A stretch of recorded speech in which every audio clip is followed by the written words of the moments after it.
Baiklah, ya tadi sudah dibacakan swadhyaya, ya untuk mengingatkan saja maknanya ya. Jadi kalau kita ke belakang lagi 3.500 tahun yang lalu, pada waktu itu ada dua pihak yang sedang berhadap-hadapan, ya, yaitu pihak Pandawa dan Kaurawa. Dan masing-masing pihak dipimpin oleh kesatrianya. Dan di pihak Pandawa, ya salah satu pemimpinnya adalah Arjuna. Ketika mereka sudah berdiri berhadapan-hadapan, pasukan saling berhitung dan saling menilai kekuatan lawan ya. Sebelum trompet sangkakala trompet peperangan itu ditiup ya. Jadi mereka masih ada waktu. Nah, waktu itulah Arjuna kemudian ke depan untuk lebih dekat melihat ya di pihak musuh itu siapa saja. Nah, di situ kita ingat ya, Arjuna menjadi bagaimana? Menjadi sangat ragu, ya, sangat ragu akan rencananya untuk berpartisipasi ikut dalam peperangan itu. Karena di situ di pihak lain itu ada siapa? Ada saudara-saudaranya, ada kakeknya, yaitu Bhisma. Kemudian ada gurunya Dorna. Semua orang-orang yang sangat dia kenal sejak kecil. Bagaimana bisa aku harus berperang dengan mereka, membunuh mereka.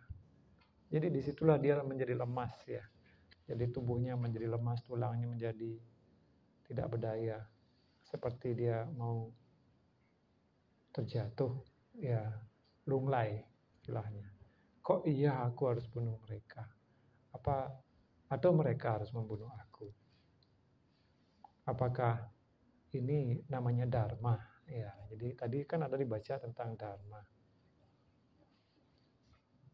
Apa sih yang harus aku lakukan di sini? Jadi dia bertanya kepada Krishna, ya Krishna kemudian disitulah mulai terjadi percakapan ya antara guru dan murid. Jadi Krishna itu berperan sebagai guru di situ ya. Jadi guru artinya apa? Gu artinya kegelapan.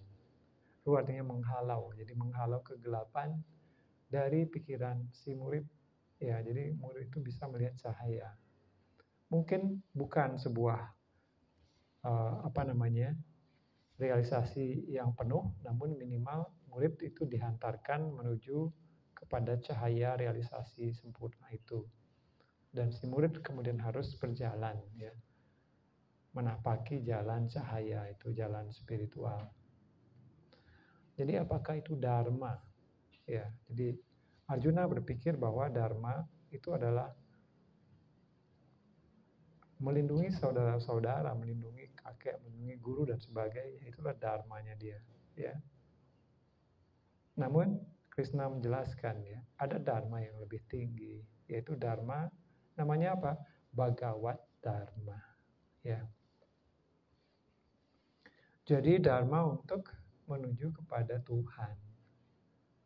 Jadi Bhagavat itu Tuhan, ya. Jadi nah bahasa Sanskerta Bhagavat artinya dia yang memiliki kemampuan sempurna, kesempurnaan. Ya anima, mahima, lagima, prakamya, isitwa, wasitwa, antarya mitwa, ya ada 8 kekuatan gaib dimiliki seorang bagawan ya.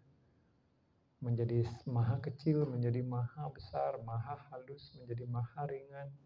Kemudian bisa merasuki setiap pikiran. Ya, kemudian ada beberapa kemampuan yang lain ya, ada wirya, ada satu daya tarik yang luar biasa, Sri ya itu. Ya, jadi kemudian ada kewibawaan yang luar biasa, wirya ya, dan sebagainya. Jadi entitas yang mempunyai semua itu secara sempurna disebut dengan Bhagawan ya. Jadi dia adalah Tuhan, entitas itu adalah Tuhan. Jadi istilah Bhagawan itu tidak istilah yang remeh-temeh ya, bukan istilah yang sembarangan lah istilah. Dia hanya Tuhan kalau dalam bahasa Sanskerta yang dimaksud sebagai Bhagawan, atau yang sudah mencapai realisasi Tuhan itu sehingga mempunyai semua kemampuan itu. Jadi Krishna pun disebut dengan Bhagawan Krishna. Atau Baba juga menyebut ya dalam bukunya Baba itu Buddha pun disebut dengan Bhagawan Buddha. Nah, jadi memang Buddha itu sudah punya realisasi yang sangat tinggi. Di Bhagavad Dharma, di Dharma untuk menuju kepada Tuhan.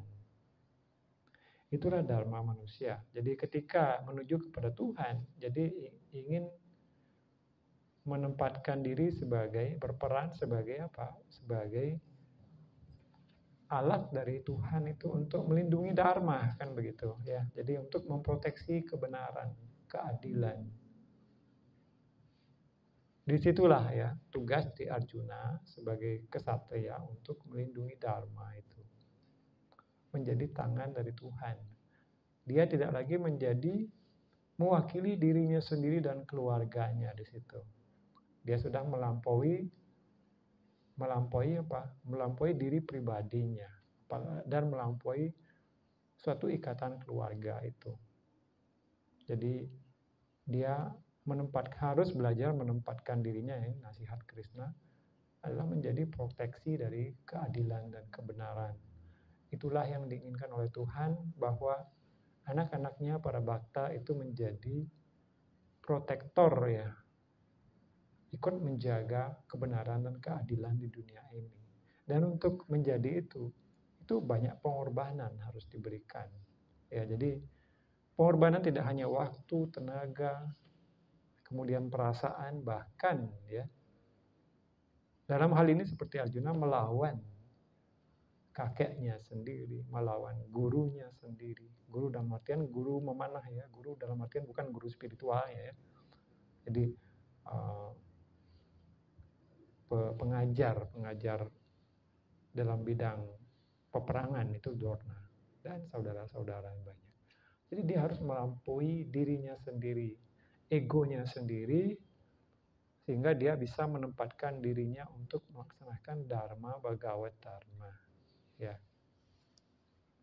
Jadi itulah Bhagavad Dharma. Jadi setiap manusia, ya Krishna memberikan ajaran Bhagavad Dharma melalui apa? Praktek yoga. Ya, Krishna lah yang memperkenalkan, atau lebih tepatnya minimal Krishna lah yang menjelaskan aspek-aspek yoga itu secara lengkap ya.